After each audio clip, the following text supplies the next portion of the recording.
Young tiger NTR ఈ generation హీరోల్లో నటన, dance అన్నిటిలోనూ తనకు తానే పోటీ, తనకెవరూ రారు సాటి అనేలా అందరి చేత ఆల్రౌండర్ అనిపించుకున్నాడు.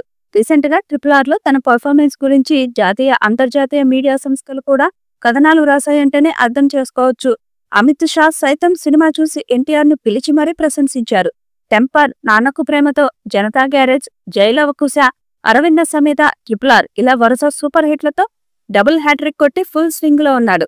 తారక్ ఫ్యాన్ ఫాలోయింగ్ గురించి, యూత్ లో తనకున్న క్రేజ్ గురించి కొత్తగా చెప్పక్కర్లేదు. తమ ఫేవరెట్ యాక్టర్ గురించి ఏ చిన్న న్యూస్ లేదా అప్డేట్ వచ్చినా కానీ సోషల్ మీడియాలో ట్రెండ్ చేస్తుంటారు. మంచి హ్యాష్ ట్యాగ్లతో వైరల్ చేసేస్తుంటారు. ఇప్పుడు ఎన్టీఆర్ ఫ్యాన్స్ జై లవ కుశ మూవీని తెగ ట్రెండ్ చేస్తున్నారు. యంగ్ టైగర్ ఎన్టీఆర్ కెరీర్ లో మొట్టమొదటిసారి త్రిపాత్రాభినయం చేసిన సినిమా జై లవ కుశ. అన్నయ్య కళ్యాణ్ రామ్ ఎన్టీఆర్ ఆర్ట్స్ బ్యానర్ మీద నిర్మించగా KS రవీంద్ర, బాబీ దర్శకత్వం వహించారు.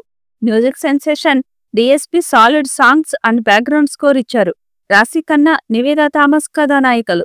నందితారాజ్, హంసానందిని, సాయి కుమార్, పోసాని, ప్రదీప్ రావత్, హరీష్ వతమన్ తదితరులు కీలక పాత్రల్లో నటించారు. రావణ్, జై కుమార్, లవ్ కుమార్ అనే 3 క్యారెక్టర్లలో తారక్ కెరీర్ బెస్ట్ పర్ఫార్మెన్స్ ఇచ్చాడు.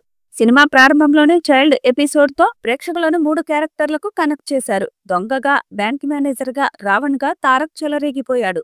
నటన హావభావాలతో పాటు డాన్స్ తోనూ ఫ్యాన్స్ అండ్ ఆడియన్స్ ని మెప్పించాడు. మిల్కీ బ్యూటీ తమన్నా చేసిన స్పెషల్ సాంగ్ హైలైట్ అయింది. జై లవ క్యారెక్టర్లతో సరదాగా సాగిపోతున్న సినిమా రావణ్ క్యారెక్టర్ ఎంటర్ అయ్యాక సీరియస్ గా, ఎమోషనల్ గా సాగుతుంది. అలాగే సినిమాకి స్క్రీన్ ప్లే బాగా ప్లస్ అయింది. ముఖ్యంగా క్లైమాక్స్ ప్రేక్షకుల చేత కంటతడి పెట్టించింది. రావణ్ క్యారెక్టర్ చనిపోయేటప్పుడు ఆ పాత్రతో ఎమోషనల్ గా కనెక్ట్ అయ్యారు ఆడియన్స్.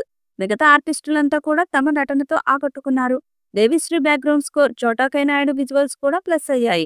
ఫస్ట్ డే గ్రాస్ పరంగా నాన్ బాహుబలి రికార్డుతో పాటు US లో 1.5 మిలియన్స్ తో హ్యాట్రిక్ సాధించిన ఫస్ట్ సౌత్ హీరోగాను సెన్సేషన్ క్రియేట్ చేశారు తారక్.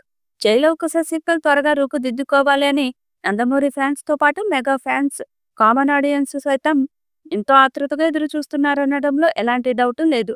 అయితే జై లవ కుశ సీక్వెల్ పై వస్తున్నటువంటి ఈ రూమర్స్ నిజమా కాదా తెలియాలంటే అధికారిక ప్రకటన వచ్చేంత వరకు వేచి ఉండక తప్పదు. ఈ వీడియోపై మీ అభిప్రాయాన్ని కామెంట్ బాక్స్ లో తెలియజేయండి. ఈ వీడియో మీకు నచ్చితే లైక్ చేయండి, షేర్ చేయండి, కామెంట్ చేయండి. మరిన్ని అప్డేట్స్ కోసం మన ఛానల్ ని సబ్స్క్రైబ్ చేయండి. అలాగే పక్కనే ఉన్న గంట సింబల్ని గట్టిగా కొట్టండి.